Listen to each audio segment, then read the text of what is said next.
Muy buenas, gente linda. Continuamos acá con nuestras conversaciones acerca de cómo poder vencer esos gigantes que están rondando en la sociedad, que están rondando a nuestro alrededor y cómo podemos vencerlos con unas piedrecitas. Entonces, pues la intención acá es identificar y también tener listas las piedrecitas que vamos a estar utilizando.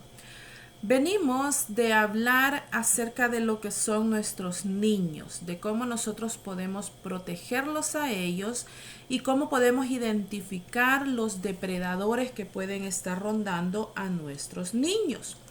Y ahora vamos a continuar hablando ya de personas adultas. Y entonces pues vamos los temas que vienen próximos para nosotros poder hablar se tratan acerca de lo que es el abuso y el acoso sexual, la violencia intrafamiliar y los depredadores, que no necesariamente tienen que ser enfocados hacia el área sexual, sino que estos pueden estar realizando sus conductas nada más que con el fin de satisfacer ciertas necesidades psicológicas, psiquiátricas que ellos puedan tener. Entonces vamos a definirlos y vamos a separarlos muy bien para nosotros poder tratar los temas en forma separada y pues así poder llevar un mejor orden, ¿verdad? Porque no se trata de lo mismo. Un caso de depredación de depredador sexual no es un caso de abuso intrafamiliar y no es un simple acoso o no es un abuso común y corriente. ¿Qué es lo que nos dice el diccionario acerca de este tipo de conducta?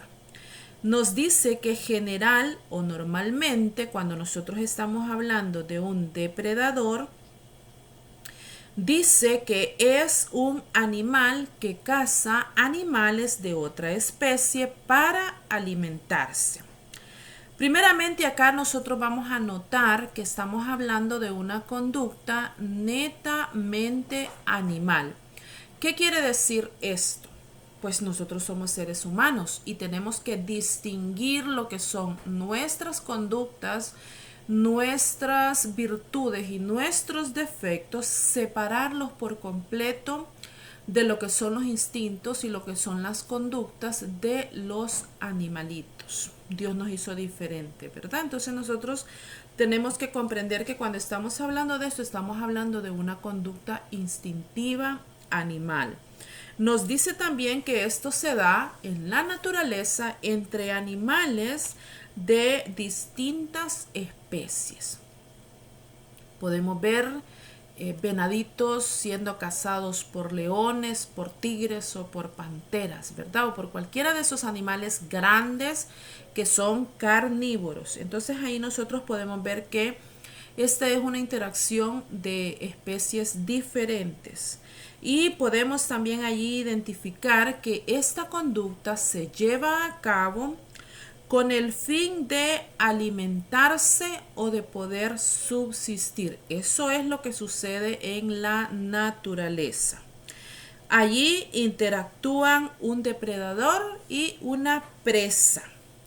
En la naturaleza, este tipo de relación es una relación que, aunque es muy triste y aunque es muy lamentable y aunque a veces nos den deseos de llorar, pero esta es una relación que es necesaria, porque aunque sea injusta, muchísimas veces nosotros la sentimos injusta, pero es una forma de supervivencia y de sobrevivencia en la cual el depredador tiene que alimentarse y a la vez está sacando de juego, digamos, o sacando de la raza a los animalitos que son más débiles. Los animalitos que sean fácilmente cazables por él es porque sus instintos no se están afinando y entonces se están eliminando. Entonces es una relación necesaria la que se está llevando a cabo.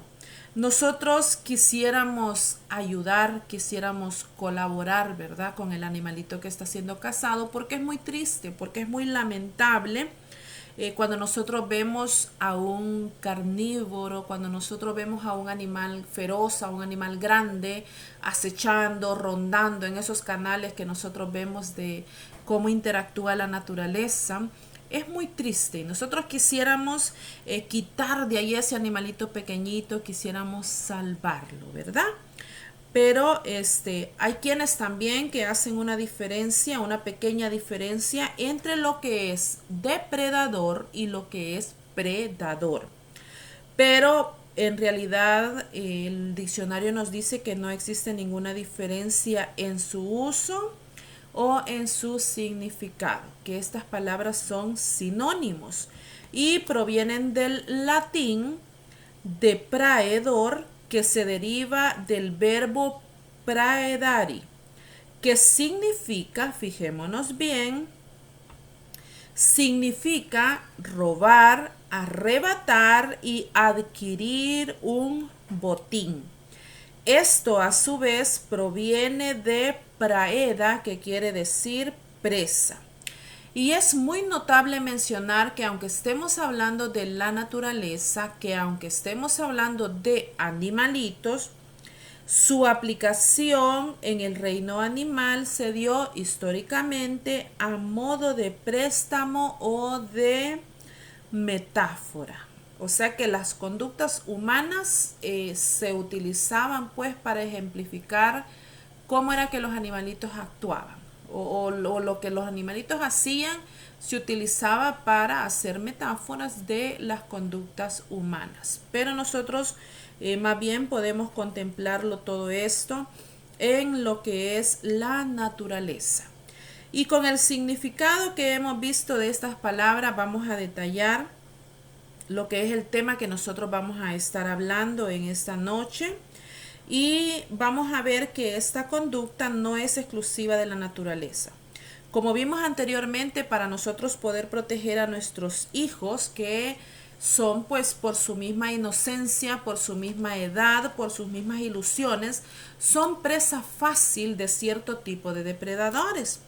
Pero fíjense que esas personas con malas intenciones, no es para nosotros un secreto el descubrir que también las personas adultas, las personas ya grandecitas, también pueden ser presa de un depredador, de una persona que tenga esas malas intenciones. Y como dije anteriormente, no necesariamente este tipo de conducta va a estar encaminado hacia satisfacer fines sexuales. Vamos a hablar un poco acerca de cómo identificar esas conductas, cómo sospechar de esas conductas y así poder evitar caer en la garra de un animal que se dedique a hacer y a tomar esas presas fáciles. Y cuando le digo de un animal, nosotros nos vamos a imaginar las cosas y a ponerlas en nuestra mente como son. Un cuerpo de una persona, un cuerpo de un hombre, pero con instintos y con mentalidad netamente animalescos. Y pues como a mí siempre me gusta, ¿verdad? Buscar en la Biblia a ver si se encuentra alguna conducta similar y a ver qué es lo que ha pasado con esa conducta en la Biblia. Yo me estaba preguntando, bueno, ¿y será que en la Biblia podemos encontrar un caso como este? Un caso que yo pueda traer y ejemplificar eso que ha pasado. Y fíjense de que se encuentra un caso que se va a parecer mucho a lo que vamos a estar estudiando. Y este es el caso que se encuentra en el segundo libro de Samuel, en el capítulo 13. Y nos está hablando acerca de Amnón y de Tamar. Ahí la Biblia nos hace una explicación y nos dice que al parecer Amnón es hijo de David. Y pues no nos vamos a poner ahorita a estudiar o a detallar si Tamar y Amnón eran medios hermanos por parte de papá, porque no nos dice que él es el papá de Tamar, sino que dice que Tamar es hermana de Absalón, como queriendo decir que aquellos son hermanos por parte de mamá. Y entonces Amnón y Absalón son hermanos por parte de papá. Pero, ¿qué es lo que nos dice la Biblia? No se los voy a leer textual. Dice de que Amnón se enamoró de su parienta, de su media hermana, de la hermana de su hermano. Y él estaba enamorado de ella hasta enfermarse, nos dice la Biblia. O sea, su apasionamiento por aquella muchacha era tan extremo que él estaba pues ya dejando de comer, poniéndose pálido, poniéndose triste, porque él pasaba sus días pensando en esta muchacha. Entonces, pues por ahí alguno le pregunta y le dice, ¿qué es lo que pasa contigo? Y él le dice, pues estoy enamorado de Tamar. Y recibe un consejo, el cual él lleva a cabo. Y este consejo era el de hacerse pasar por enfermo. Y decir específicamente que su deseo para poder lidiar con su enfermedad era que Tamar viniera a su casa, que ella lo cuidara, que ella le preparara su comida. Y efectivamente esto fue lo que sucedió. David envía a Tamar a la casa de su hijo para que lo cuide. Ella llega a esa casa y aprovechando pues la soledad de la muchacha, porque él dice, por ella ser virgen yo no puedo hacer nada. Esto quiere decir que si ella hubiera tenido ya una pareja, hubiera sido más fácil para él porque no tendría de qué responder, o habría sido más fácil para él porque no hubiese estado la muchacha tan cuidada como estaba siendo cuidada, a lo mejor por su mamá, por algunas doncellas que pues no quitaban el dedo del renglón, como podemos decir. Pero cuando ya él preparó la trampa y ella está en su casa, él le hace a ella insinuaciones y acercamientos. Ella lo rechaza y cuando ella lo rechaza, pues él la toma por la fuerza. Después que la toma por la fuerza, cuando ya él reacciona de lo que ha hecho, todo aquel amor que él sentía por ella, todo aquel apasionamiento que él sentía por esta muchacha, se desvaneció y dice que él empieza a sentir repugnancia, tanto por ella como por lo que había sucedido. Y ella pues se vuelve a su casa ya pues deshonrada y a esconderse y a dar explicaciones a su hermano de lo que le había sucedido. Después su hermano toma venganza contra él y pues ya la historia bíblica la conocemos. Pero es un caso que nos va a servir un poco para que nosotros podamos ver, como yo les he mencionado muchísimas veces, que en la Biblia nosotros encontramos ejemplos de absolutamente todo. Entonces acá podemos ver cómo este muchacho Amnón prepara una trampa, prepara una situación en la cual hacer caer a Tamar en sus manos. Y efectivamente lo consigue. En la naturaleza, como nosotros podemos comprender, estas conductas obedecen a la selección natural. Y eso no es más que una competencia por sobrevivir y por reproducirse. Y es uno de los motores más eficientes para la evolución.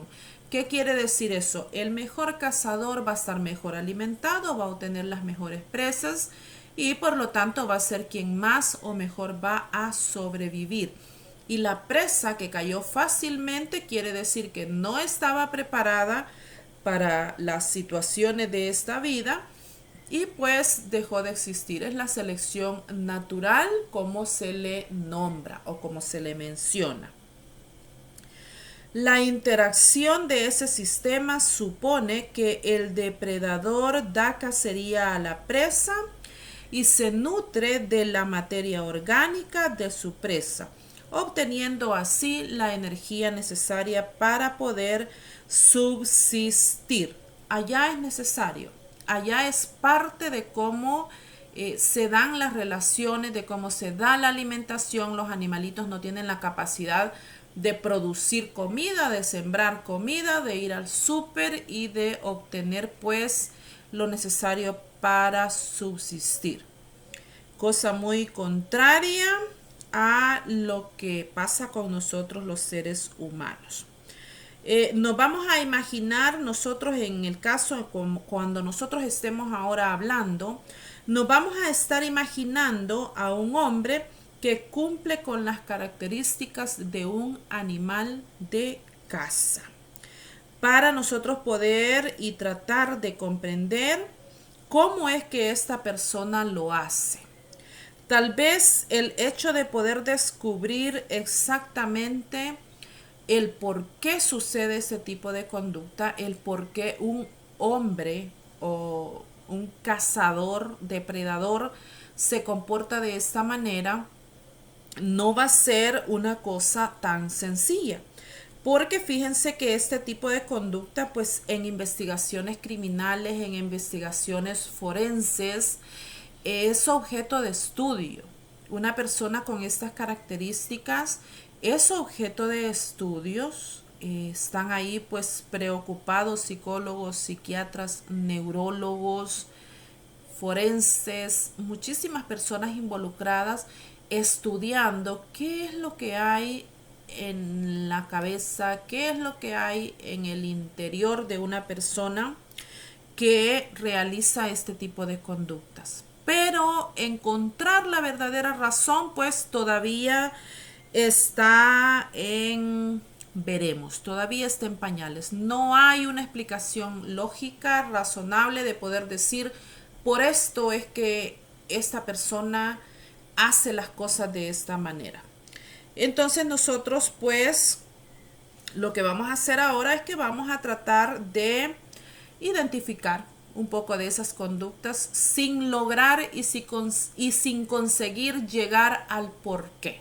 ¿Qué es lo que lo origina? Hay muchos depredadores que tienen algún daño en sus neuronas, en su cabeza. Hay otros que recibieron daño psicológico en su crianza.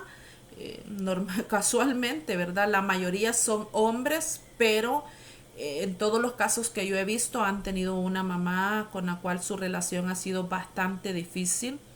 Así que eso es un reto también para nosotras las que somos madres, pero no es eso el 100% o no es eso lo que siempre sucede. ¿Qué es lo que vamos a ver nosotros ahora? Algunas características de ese depredador. Y algunas características son que generalmente se trata de animales grandes en comparación con sus presas. Ahí nosotros podemos ver grandes felinos, grandes reptiles o anfibios y también arañas muy grandes que preparan trampas para poder hacerse de su presa.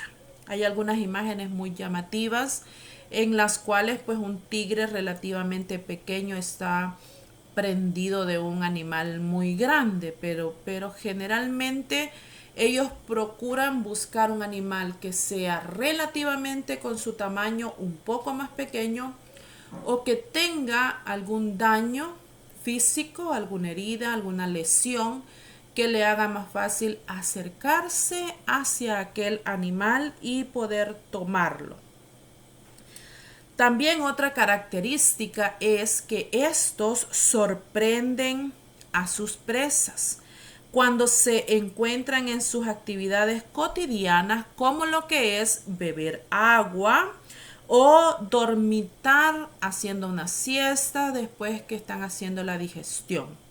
En ese momento se encuentran los animalitos, los que son presas, se encuentran vulnerables. Traigamos a nuestra mente un lugar para tomar agua, el animalito está con su cabecita pues distraído, ¿verdad? Esos animalitos que son las orejitas los que lo mueven para escuchar sonidos y para saber que algo se está moviendo cerca de ellos. Pero ahí nosotros vemos que los animales que van a ser depredadores buscan ese momento en el cual ellos están realizando una actividad que les es necesaria, están distraídos, están satisfaciendo sus necesidades básicas. También estos depredadores hacen uso del acecho y lo hacen en una forma sigilosa y silenciosa. Ellos se están acercando a la que han escogido, a la que han determinado como su presa. Se están acercando calladitos, despacito, suavecito, para poder tomar aquel animalito en forma sorpresiva. Y también podemos ver que ellos preparan unas redes que son muy discretas, por ejemplo las redes de las arañas, que no necesariamente son de colores llamativos, sino que están ahí pues en el camino, ¿verdad? Si fueran colores llamativos, pues los animalitos, los otros animalitos no cayeran en esas redes. Pero son redes que están puestas ahí de una manera discreta para hacer caer a los otros. También hacen uso de venenos paralizantes que a la primera oportunidad que tienen la inyectan o la escupen o la hacen llegar de alguna manera a su víctima, y entonces ya la víctima está perdiendo sus habilidades para poder defenderse o para poder huir. El depredador también incluye estímulos visuales u olfativos para poder acercarse a la presa. Se disfraza de alguna manera en la cual parece ser un tronco, un árbol, o parece ser otro animal en el camino, y entonces la presa pues confiadamente se está acercando hacia ese animal. Si nosotros esta característica la traemos y la aplicamos a lo que son los seres humanos, aunque las estadísticas digan que son más hombres los que realizan esta conducta, a mí no me gusta dejar de fuera a las mujeres, porque también tienen unas capacidades muy especiales para llevar a cabo este tipo de conductas. Entonces, a mí no me gusta dejarlas por completo de fuera. Pero si nosotros nos imaginamos este tipo de conductas en las personas criminales, nosotros podemos hacer una comparación con lo que es esta persona y cómo va a actuar su presa. En ese caso nosotros podemos decir que si comparamos lo que es el tamaño, que en el caso de los animales, en el caso de la selva, el tamaño es una cosa predeterminante. En lo que son los seres humanos, esta superioridad de tamaño no nada más tenemos que imaginarla como una persona de 1,90 m y una persona de 1,50 m, o una persona muy corpulenta y una persona muy flaca. No nos vamos a imaginar nada más este tipo de diferencia o este tipo de situación de esta manera, sino que también nosotros podemos pensar que esta superioridad se puede dar cuando la persona que está ejerciendo su acción como depredador tiene cierta capacidad de dominio o de superioridad sobre la que va a ser la presa. Puede ser relacionado a una persona con mayor edad que la que va a ser la presa, con mayor astucia, con mayores conocimientos, con mayor capacidad para hacer sus planes y para poder llevarlos a cabo. Puede ser también que esa persona tenga un rango o una posición que sea superior a la presa, mayor solvencia económica o mejores oportunidades que la persona que va a ser la presa. Entonces, cuando estas situaciones se dan, podemos nosotros ver que pues la víctima va a estar condicionada a que la otra persona está en un estado de superioridad y entonces va a ser más fácil para esa persona poder hacerse de ella. Nadie está pensando que va a ser víctima de un depredador. Nadie lo está pensando. Si usted se va y hace estadísticas y usted le pregunta a las muchachas, le pregunta a las mujeres, a los jovencitos, usted les pregunta y le dice, ¿usted cree que puede ser víctima de un depredador? La persona le va a decir, no, yo soy muy listo para eso, yo soy muy lista para eso, yo me la sé de todas y es imposible que a mí me pueda suceder una cosa como esa. Una víctima puede ser víctima en el trabajo, puede ser víctima en el estudio, en el autobús, en un taxi. Cuando y donde menos se lo imagine, se puede topar con una persona que sus intenciones son única y exclusivamente hacer daño. Los métodos que utiliza esta persona no son métodos violentos. Al momento de esta persona atraer a la que le interesa, a la que le ha echado el ojo, esta persona es una persona que se identifica o que se presenta como una persona amable, como una persona que es conveniente para llevar a cabo alguna situación, una persona que es simpático y que es agradable. A lo mejor no son personas guapas físicamente como el estándar de belleza que nosotros podemos tener.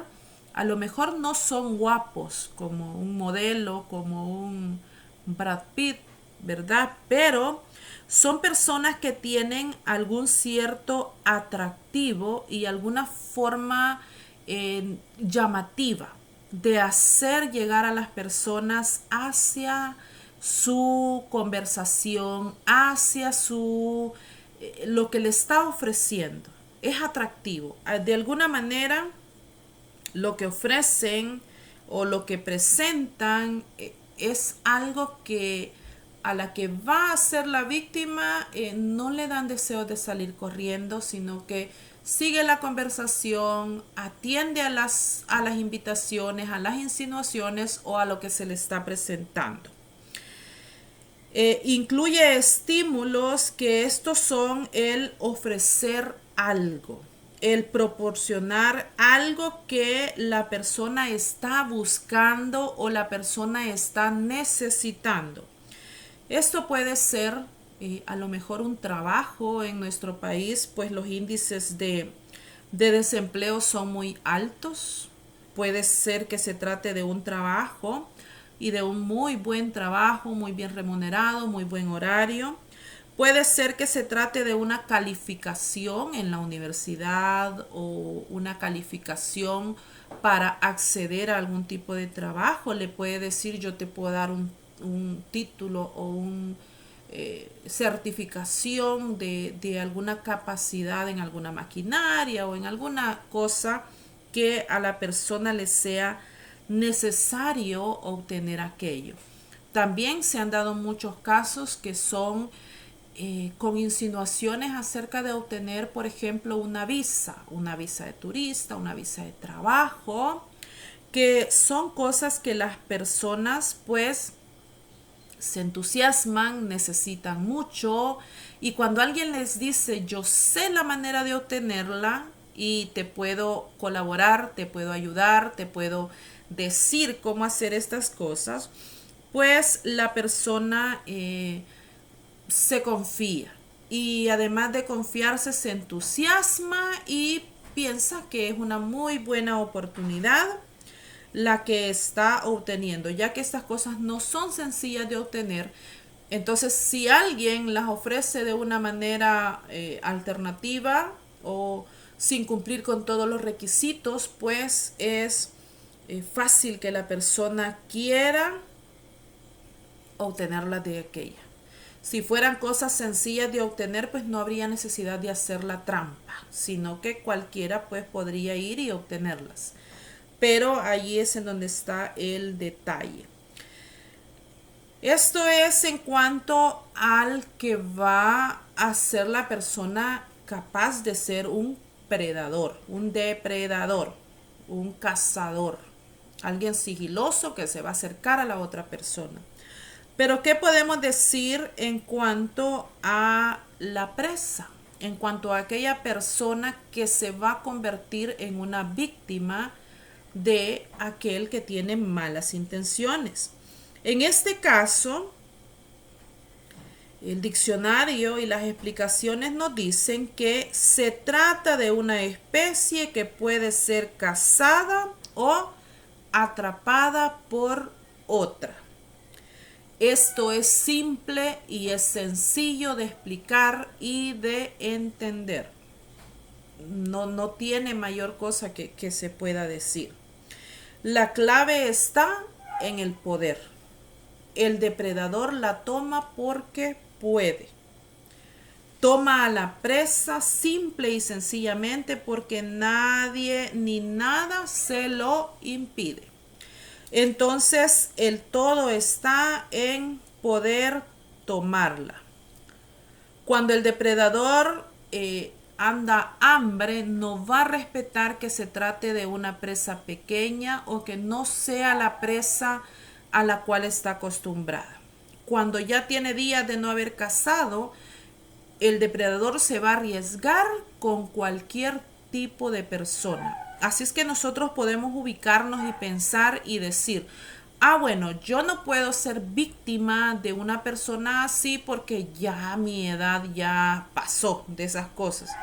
Eso le puede suceder a las jovencitas. O eso les puede suceder a las muchachas que tienen así una figura, pues, ¿verdad?, de modelo. Eso no nos puede suceder. O eso le puede suceder a las personas con un físico así o así. Cuando una persona, un cazador, ya tiene días y su instinto pues anda por ahí rondando y necesitando ese estímulo, se va a arriesgar con cualquier persona, con la que esté disponible en ese momento. Esto quiere decir que cualquier persona también puede ser víctima de alguien como él, porque lo que necesita es satisfacer sus necesidades. En la depredación hay un único perjudicado y un único beneficiado. Aquí no se trata de las relaciones de los ecosistemas en las cuales pues las bacterias benefician en este y en este aspecto o perjudican. Aquí nada más es un individuo con otro individuo. Y el depredador necesita de la presa y la presa lo único que necesita es protegerse del peligro que le está acechando. Eso es todo lo que sucede en este tipo de relaciones. En la naturaleza la relación depredador-presa es necesaria aunque sea cruel, pero en los humanos no lo es. Tenemos que distinguir y tenemos que comprender eso. Aunque en los animalitos sea cruel y sea difícil verlo, es necesario. Pero en los seres humanos no lo es. Y es muy lamentable cuando suceden algunos de estos casos, cuando nosotros nos enteramos de situaciones que han sido verdaderamente dantescas, verdaderamente atroces, situaciones crueles en las cuales nosotros pues nos quedamos con la boca abierta. Y luego de ver algunos de esos casos, nosotros tenemos que aprender, pues, como dice el Chavo del 8, a afinar nuestras antenitas de vinil, a aprender a enseñarles a nuestras niñas, a nuestras señoritas, a nuestros jovencitos que pueden estar en algún momento necesitando un trabajo, necesitando un dinero extra, necesitando una computadora, un teléfono, y pueden caer víctimas de alguna de estas personas. Nosotros necesitamos hablar de estos temas para poder evitar que se lleven a cabo estas situaciones tan lamentables con las personas que nosotros tenemos a nuestro cargo, o por lo menos tenemos cerca de nosotros. Tenemos que aprender que los depredadores existen, que los depredadores están por ahí, que actúan de una cierta manera y que se puede también evitar caer en esas redes. Que nosotros no vamos a cerrar los ojos y a decir, estas situaciones suceden allá en otros países, estas cosas suceden en las películas, suceden en la televisión, y nosotros estamos muy lejos de sufrir alguna de estas situaciones. Yo voy a mencionarle, le voy a conversar acerca de 2 casos. Puedo tomar muchísimos más para venir a hablarle, y puedo hablarle de casos internacionales que son con 300 víctimas por lo menos identificadas, pero pues estos programas no se tratan acerca de información criminalista, ¿verdad?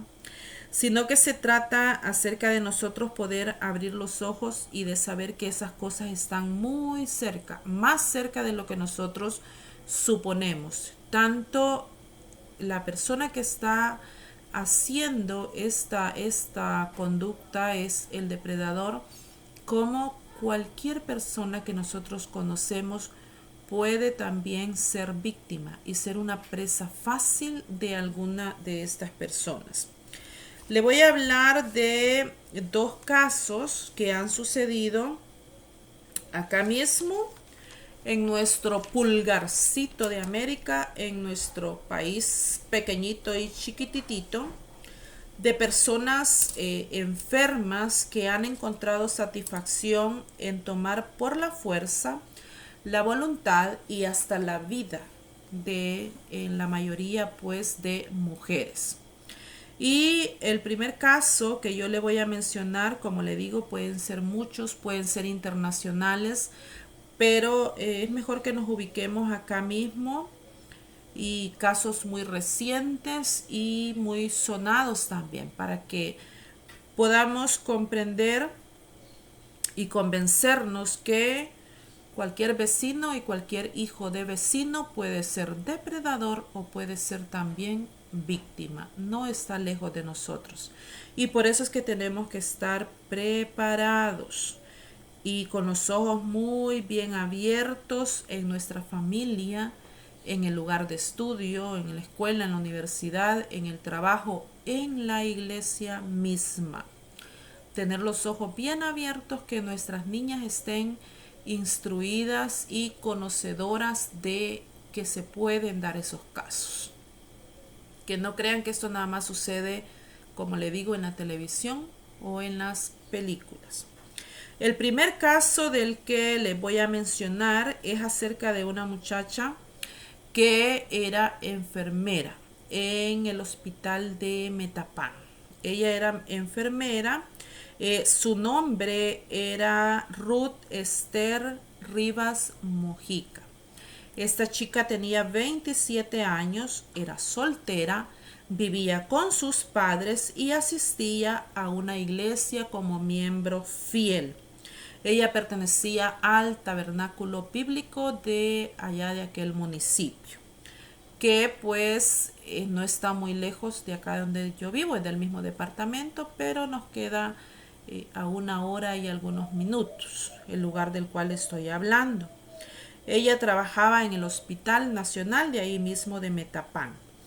Esta era una muchacha normal, con una carrera normal, con una familia normal. con una asistencia a su iglesia de lo más normal. Nadie se imaginaba cuando veía a esta muchacha, nadie se imaginaba y decía, esta muchacha puede ser una presa fácil de un depredador. Era normal, todo lo que ella hacía, toda su vida, todo lo que pasaba con ella, era lo común que las personas pueden hacer. Pero ¿qué fue lo que pasó? El 27 de septiembre del año 2018, ella se cruzó y estuvo a la víctima y al alcance de un depredador. ¿Quién era este depredador? Un humano inhumano, insensible, que pasó ese día por su camino y que fue el último en la vida de ella. El día 27 de septiembre, esta muchacha acompañó a su novio al hospital porque él se sentía mal, aparentemente de su estómago, una intoxicación, algo. Entonces ella lo acompañó a él a pasar la consulta. Estuvieron en el hospital como desde las 2 de la tarde, en todo lo que hicieron todos los exámenes y determinaron que él se iba a quedar ingresado. Cuando él se quedó ingresado ya eran como las 6 y tanto de la tarde. Entonces resultó que ella tenía que volver sola a su casa, a la casa de sus padres. Ya eran casi pues las 7 de la noche, ella empezó a caminar, salió del hospital, dejó a su novio ingresado, empezó a caminar, esperar un taxi enfrente del hospital, taxi no se aproximó, no llegó. Entonces ella caminó unas 2 cuadras más para el siguiente punto de taxis. Cuando ella estaba esperando en ese punto de taxis, se le aproxima, le hace conversación una persona que se llama Víctor Alfonso Vides. Este tenía a la fecha 31 años. Él iba en su motocicleta, se le aproxima, le hace conversación.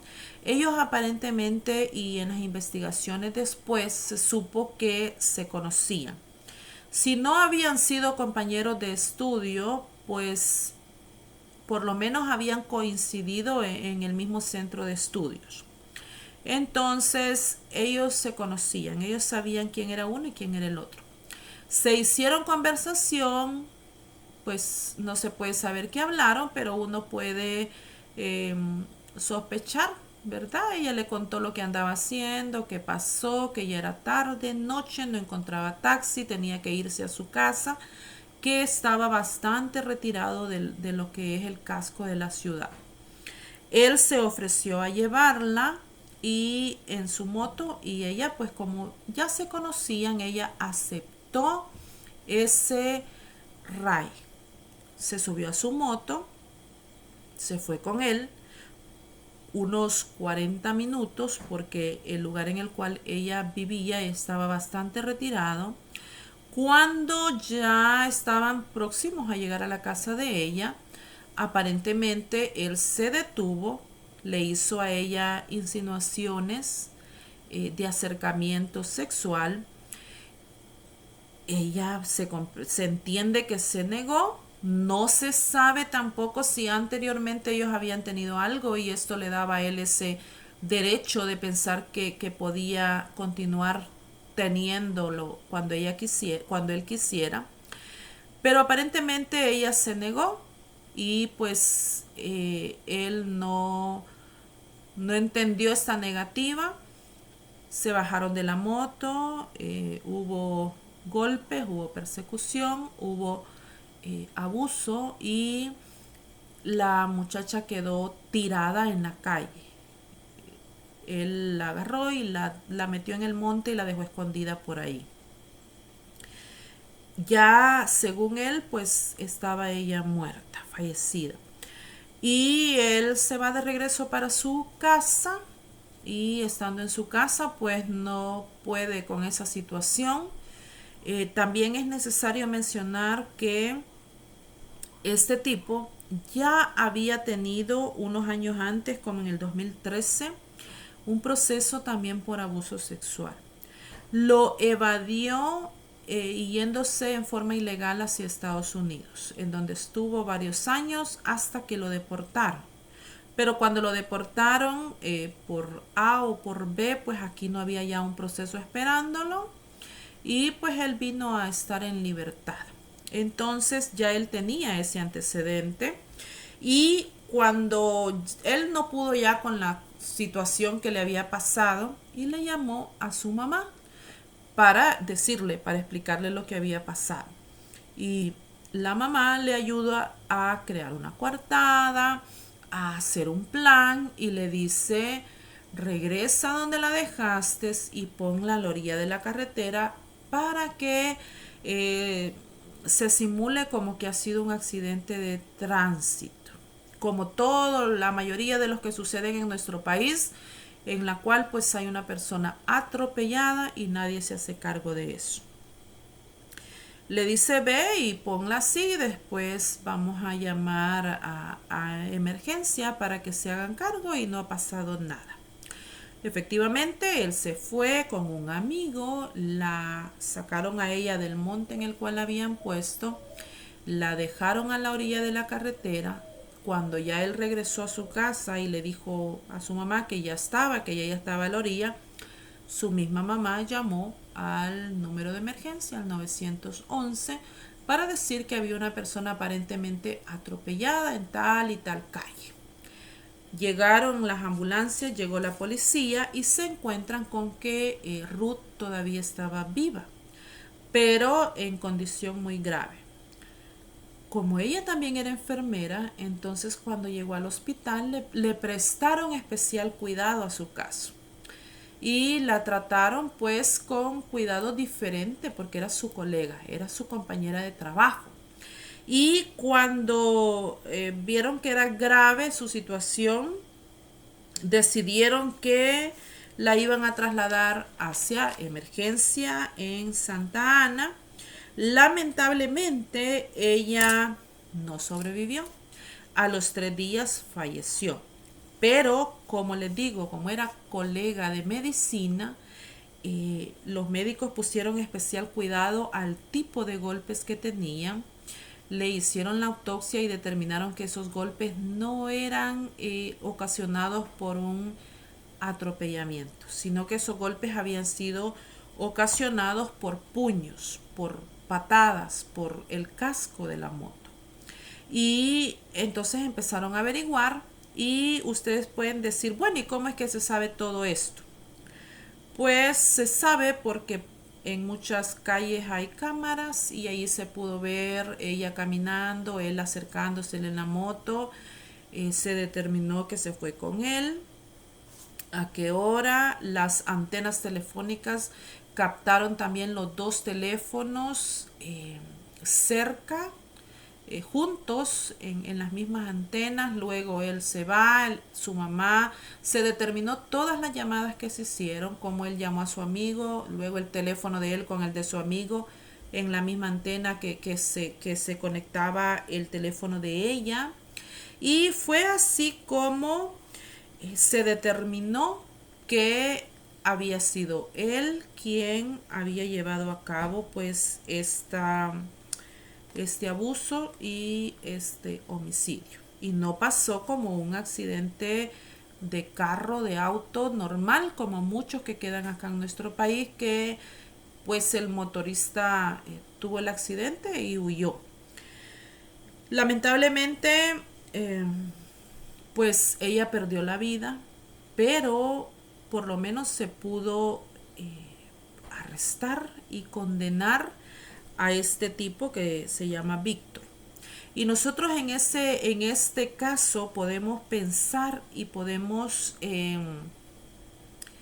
imaginarnos cuántas víctimas hubieron. ¿Será que Ruth y la muchacha anterior, de la cual no tenemos su nombre, fueron sus únicas víctimas? ¿Será que hubo más personas que sí pudo esconder él lo que había pasado? porque esto se dio en tiempo ya tecnológico, ya con cámaras, ya con antenas telefónicas para captar dónde se están llevando a cabo los movimientos. Pero si hubo este tipo de conductas anteriormente, ¿será que hizo más cosas? ¿Por qué su mamá le ayuda a encubrir esta situación? ¿Qué es lo que hace que una mamá piense que su hijo puede ir y tomar lo que él quiera de una muchacha y no rendir cuentas de esto? ¿Qué es lo que hace que un amigo ayude y colabore con ir y modificar la escena en la cual han sucedido las cosas, que ayude a vender después la moto y pues a crear una situación completamente diferente de la que originalmente se estaba dando? Nosotros podemos ponernos a imaginar y a preguntarnos desde cuándo sucedía esto con otras muchachas, eh, cuántas veces habrá sucedido, cuántas veces su madre lo habrá encubierto, por qué su madre lo encubría, qué es lo que esa mamá tiene en su corazón o en sus sentimientos o en su persona que la hace pensar a ella y que la hace suponer que su hijo es superior, que su hijo tiene derecho de hacer este tipo de daños y de quedar impune, de no decir, de no pagar esa cuenta. ¿Qué es lo que hace que un hombre suponga que un raite o un acercamiento a la casa de una persona se tiene que pagar con su cuerpo? Podemos ponernos a pensar todas esas situaciones. En este caso, él ya tenía un antecedente, pero no estaba, pues en el país no están catalogados, ¿verdad? Eh, como depredadores o como personas que han cometido un tipo de delito. Además, él no estaba sentenciado anteriormente, había logrado evadir la justicia, pero nosotros podemos hablar acerca de ella. Nadie se está imaginando cuando la veía trabajando, cuando la veía en iglesia, cuando la veía en su casa. Nadie se está imaginando que ella es una víctima perfecta, que ella es una presa fácil de este tipo de situaciones. Por, podemos decir por casualidad o gracias a Dios, que ella se trataba de una enfermera y pues por eso es que los médicos, los demás enfermeros le pusieron una atención especial y una atención diferente a la que podían tener otros casos similares que se podrían estar dando. Entonces, gracias a esa situación es que esto no quedó impune, no quedó ahí pues como otro caso que ha sucedido nada más. Y podemos, como le digo, imaginarnos también cuántas personas se salvaron gracias a que ella falleció, gracias a que este caso se descubrió. ¿Cuántas personas más puede haberse salvado? ¿De cuánto más podía haber sido capaz este hombre si se encuentra en libertad? Porque pues él no tiene escrúpulos, ¿verdad? Para pensar y para razonar y para decir, si ella no quiere, si ella dice no, pues es no. Al parecer sus escrúpulos están muy lejos de eso y por eso es que sintió en algún momento que tenía el derecho, que tenía la oportunidad, que estaba en un lugar oscuro, en un lugar lejano y que podía hacer lo que él quisiera. Este es uno de los casos y vamos a terminar acá el programa del día de ahora y quedándonos pues con estos pensamientos. La siguiente semana vamos a continuar con el desarrollo de este tema y vamos a ver el segundo caso que tengo preparado y nos vamos a quedar pensando en eso. Son conductas animales, conductas instintivas, conductas que nada más que tienen el fin de satisfacer una necesidad de una persona sin importarle qué es lo que va a pasar con la víctima, sin importarle quién es la víctima, la familia de la víctima, nada de esas cosas. En los seres humanos este tipo de conductas no es necesaria, no tiene que ver con la supervivencia, no tiene que ver con nada más que con la perversidad de algunos seres humanos. Entonces llegamos hasta acá y continuamos la próxima semana. Chao.